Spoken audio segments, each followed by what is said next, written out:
dia, estamos hoje aqui na Febrabantec, no estande da Zapsign, e vamos conversar com o Getúlio. Getúlio, obrigada por receber a gente aqui hoje. Obrigado você. E vamos falar um pouquinho sobre tudo que está acontecendo de mudança na Zapsign. A Zapsign tem crescido, a gente acompanha de perto as transformações e a gente sabe que vocês têm trazido muita mudança para o mercado. A gente sabe também que a Zapsign não cabe mais na caixinha de plataforma de assinatura, não é isso? Você até postou no LinkedIn um texto enorme, maravilhoso, que eu adorei. Então, explica pra gente o que é a Zapsign hoje. Obrigado, prazer, primeira vez na Febrabantec como expositor. É um prazer receber vocês aqui hoje. Então, a Zapsign tem super orgulho de ter nascido como uma empresa de assinatura eletrônica. Mas a assinatura eletrônica, a gente sempre colocou que ela é o primeiro passo numa transformação digital. A gente tirou muitas empresas do papel e caneta para a assinatura eletrônica. Mas a assinatura eletrônica, quando você para analisar o que é uma assinatura eletrônica, ela é uma vinculação de uma vontade de uma pessoa. E eu tenho que saber quem é aquela pessoa. Eu consigo afirmar com algum grau de certeza que aquela pessoa é quem assinou? Então, a assinatura é a última etapa. Antes, eu tenho que saber se aquela pessoa realmente é quem ela diz. Então, quando eu brinquei ali, a gente não cabe mais numa caixinha, é porque a gente tem ferramentas hoje de verificação de antecedentes, ou seja, antes de um contrato ser assinado, você pode verificar se essa pessoa é ela ou não, ou só tem algum passado creditício ou judicial relevante para sua transação. A gente consegue verificar quem está assinando ali tem poderes, ela que recebeu um token num telefone, aquele telefone é dela, a gente consegue verificar se o documento dela é legítimo. Então, falar que é uma ferramenta de assinatura eletrônica não dá, é uma coisa muito pequena. Muito pequena, né? E não tem jeito, no final do dia, a gente quer saber. A gente é uma empresa de identidade digital que quer evitar fraudes. E fraudes estão sendo criadas todos os dias, novos tipos de fraude. Então, a gente tem que estar se evoluindo e a gente saiu dessa caixinha. E super orgulho, o que a gente quer? Trazer a maior segurança possível para os nossos usuários que estão transacionando com quem deveriam estar, sem fraude e com todos os procedimentos mais seguros possíveis. Beleza. Como você falou agora, a gente tem a Zapsign, ela oferece múltiplos mecanismos de segurança. Pode ser combinado por e-mail, token, SMS, WhatsApp, documento de identidade, todas as opções possíveis. Para os bancos e fintechs, como encontrar o equilíbrio entre aumentar a certeza sobre quem está do outro lado e não transformar isso numa barreira para o cliente ser de forma impeditiva para que ele faça a transação? Isso não tem uma resposta simples. É o famoso discurso aumentar a fricção ou diminuir a segurança. O que a gente tem é o seguinte, não existe uma bala de prata para antifraude ou verificação de segurança ou verificação de identidade. Sempre o melhor caminho vai ser uma jornada que você consiga adequar dentro da sua esteira ao melhor ponto de verificação do seu negócio. Para alguns clientes vai ser uma linha telefônica. Em muitos casos a gente percebe, por exemplo, que nossos clientes começaram a usar, por exemplo, as APIs de Open Gateway de SwingSwap. Tem-se um dado que se 7 dias anteriores àquela transação ocorreu uma troca de chip, é fraude. Então, para um financeiro, às vezes usar esse mecanismo, mas não só esse, usar uma verificação de documento em conjunto, você vai conseguir chegar no resultado que você quer, no final das contas, é diminuir fraude e transacionar com quem realmente você que gostaria. Então, não existe uma bala de prata.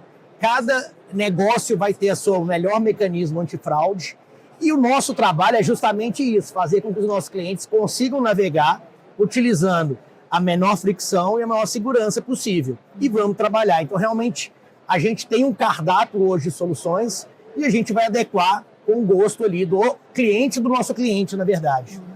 Legal. Como é que essa infraestrutura, essa infraestrutura do ID Zapsign, é uma infraestrutura, sim, né? Sim. Como é que ela funciona na prática? Da onde surge o ID Zapsign?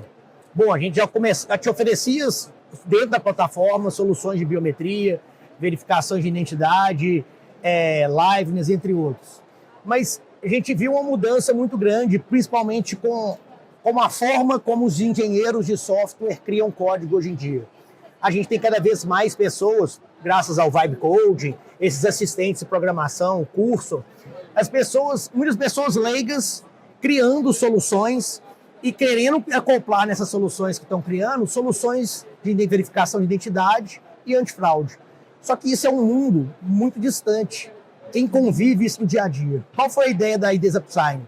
Com 2 linhas de código, você integrar a nossa API de antifraude, conseguir consumir todas as verificações que a gente usa normalmente na Zapsign Core como assinatura eletrônica, basicamente com 2 linhas de código você consegue integrar essa API da ID Zapsign ao seu sistema e consumir praticamente num pay-per-use. O que a gente está tentando fazer é democratizar o antifraude para pessoas menos familiarizadas com esse mundo e trazer uma documentação de API muito simples, feita realmente para esse mundo de agente coding, de vibe coding, que as empresas estão cada vez mais usando. Uhum. Legal, legal. Agora vamos falar um pouquinho sobre Open Insurance. Legal. E o compartilhamento de dados verificáveis. Qual o papel de credenciais verificáveis e o wallet de identidade no novo ecossistema regulatório? Como é que vocês veem o impacto disso para as instituições financeiras como um todo, incluindo as instituições que trabalham com seguro? Perfeito, vamos lá. Tem 3 perguntas aí dentro. A primeira, Open Insurance. Mais uma vez, o Brasil mostrando que realmente temos um ambiente extremamente propício à inovação, muito acertado, SUSEP, liberar o Open Insurance no Brasil. Talvez seja, assim como o Open Gate e o Open Finance, o país mais avançado hoje em termos de utilização dessa tecnologia. É mais uma vez você dando o poder de decisão para informações respeitando a Lei Geral de Proteção de Dados, para que o consumidor tome decisões mais acertadas e que vão beneficiar não só a ele, como o profissional que é o corretor de seguro. Então, a partir do Open Insurance, a gente agora começa a criar uma série de produtos digitais que antes precisavam de uma etapa offline de plugar e analisar documentos antes de ofertar uma proposta de seguro, de embarcar isso em qualquer produto tecnológico. Isso abre o mercado de seguro brasileiro, sim, exponencialmente, que eu acho que ainda as empresas não entenderam o potencial disso. Estamos mais ou menos na segunda fase do Open Insurance, mas acho que ainda teremos outras fases e a gente está virando caso de estudo mais uma vez, assim como o Open Finance. Uhum. Embora a Inglaterra tenha criado o Open Insurance, eles não usam em escala como o Brasil. Então, muito em breve, quando você assinar um contrato de locação numa plataforma igual a Zapsign, você vai poder receber na mesma hora uma oferta de 10 seguradoras e você vai poder analisar qual é o melhor seguro que você pode contratar. Isso, quem está ganhando? O corretor, porque agora tem um novo canal para vender o seguro, e o cliente, porque agora é de poder de comparação instantaneamente com diversas corretoras e seguradoras. Uhum. Com relação ao wallet, gente, o mundo não paga mais dinheiro, já é cashless. O mundo vai passar a ser sem documentos físico e passaportes passarão a ser digitais. E o que a ideia dos wallets tem? Você conseguir concentrar realmente num dispositivo que tem todas as camadas de segurança, de biometria, de passkey, todos os seus dados concentrados em um só lugar, e você conseguir compartilhar somente o dado que interessa àquele operador do seu dado. Se eu vou entrar eu preciso fazer uma checagem de que eu sou maior de idade, ele não precisa saber os nomes dos meus pais. Esse dado é desnecessário, ele só precisa saber o meu nome e minha data de nascimento. O que essas entidades verificáveis permitem fazer? Que você selecione dentro de um wallet que aquele prestador só vai consumir a informação necessária para aquele processo. Então, assim, é mais uma etapa de governança digital, de governos digitais, e essas identidades reutilizáveis, elas são tendências mundiais. O Brasil está engateando, mas tem um grande base por trás, que é o GovBR, que vai permitir agregar muitos serviços dentro dela. Legal. Mudando agora completamente de Vamos assunto. lá. A gente vai, ó, pá. Vamos lá. Biometria com camada de autenticação. Como a ZapSign pensa em suporte humano, recuperação de acesso e canais alternativos para garantir a confiança digital e que isso não vire uma exclusão? Perfeito. Todo mundo já passou pelo... Gente, sou super fã do GovBR, mas todo mundo já passou por um problema de recadastrar a senha, tem que desligar a autenticação, a biometria não funciona, a reda para frente, a reda para trás, a iluminação. E, gente, existe segmentos da população, inclusive são a maioria, que não tem tanta afinidade com tecnologia. Os próprios, às vezes, aparelhos mais velhos e não comportam essa precisão de leitura. Então, o que a gente tenta criar é realmente que a tecnologia ela tem que ser acessível para todos. Não podemos deixar ninguém de fora dessa transformação digital. Então, a gente sempre busca tentar criar, mais uma vez, os processos mais intuitivos, melhor usabilidade, sem muita fricção. Assim como a fraude é um trabalho contínuo. Para cada nova situação que a gente cria, uma feature que a gente cria, a gente tem que criar processos para se educar e, muito importante, voltar para coletar do usuário a opinião para saber realmente se aquilo está funcionando e entregando a melhor experiência. Isso sempre aconteceu. Antes era não sabia usar e-mail, agora não sei usar o telefone, agora não sei usar biometria. Isso é um processo contínuo. E a gente tenta se manter muito humanizado com relação a isso. Tem que ser, né? Tenta fazer o máximo possível para incluir o máximo de pessoas, né? 100%. Vamos falar agora sobre a autoridade certificadora. Perfeito. ZapSign. Chama ZapSign também, né? ZapSign. A ZapSign se tornou uma autoridade certificadora oficialmente em 22 de abril. Exato. Dia que descobriu o Brasil. Olha, não tinha associado. Mas não é? É a mesma data. Esse movimento reposiciona a empresa como parte da infraestrutura nacional de confiança digital, reforçando a validade jurídica, a segurança da assinatura eletrônica no Brasil.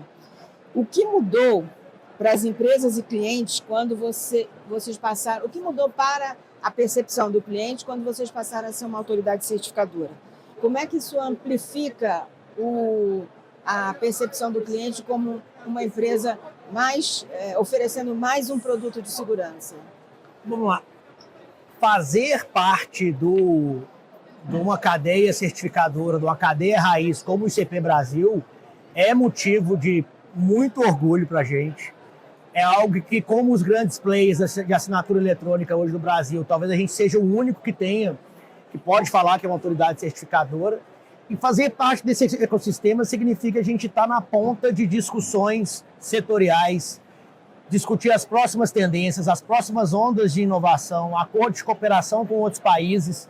Realmente traz a gente para a vanguarda e realmente a gente está preocupado com a assinatura eletrônica em todos os seus níveis e sempre mostram para o mercado que não somos uma startup que nasceu ontem. A gente está realmente se vinculando a instituições que existem há mais de 25 anos e que são referências globais. Então, em termos de formação de autoridade para a ZapSign, além de ser um orgulho, é extremamente relevante e a gente passa a oferecer um serviço realmente de ponta a ponta.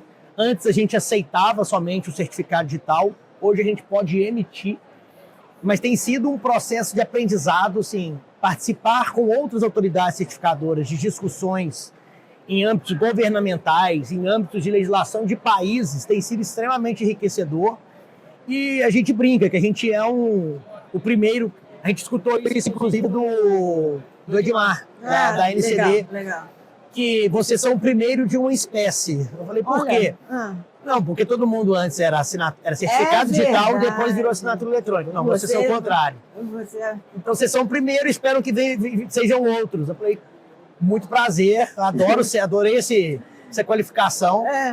Mas ser o primeiro é sempre bom. Ser o primeiro é bom, mas assim, tem sido um processo realmente de relevância e ajudando um pouco também a explicar para a população em geral o que é autoridade certificadora, porque ainda é um pouco muito mistificado isso. Isso é verdade, vocês têm que desmistificar isso, já que você tem a capacidade de botar a coisa tão fácil para todo mundo. Sim, a gente não pode perder nunca isso, a validade jurídica e a facilidade. Exatamente. Agora, a gente está chegando ao fim. Getúlio, muito obrigado. E eu queria deixar o microfone aberto para você falar o que você está achando do evento, qual a tua expectativa para o evento Febrabantec. E convidar as pessoas para dar um pulinho aqui, que o teu stand está muito bonito. Obrigado. Bom, primeiro, obrigado mais uma vez. Está cobrindo aí mais um evento. Gente, para ZapSign, um orgulho muito grande participar da Febrabantec. Já vim aqui algumas vezes como convidado somente para verificar e aqui é um ecossistema, mostra um pouco da pujança do ecossistema de tecnologia, um pouco do sistema, como que o sistema financeiro evoluiu e vem trazendo novidades para o mundo inteiro. Vale a pena vir quem estiver por aqui, passa aqui no stand da ZapSign, vários brindes legais, chama nossa equipe aqui para bater um papo. E é um prazer aqui contar um pouquinho da ZapSign e o que a gente está tentando trazer para esse ecossistema. Muito obrigado. Obrigado.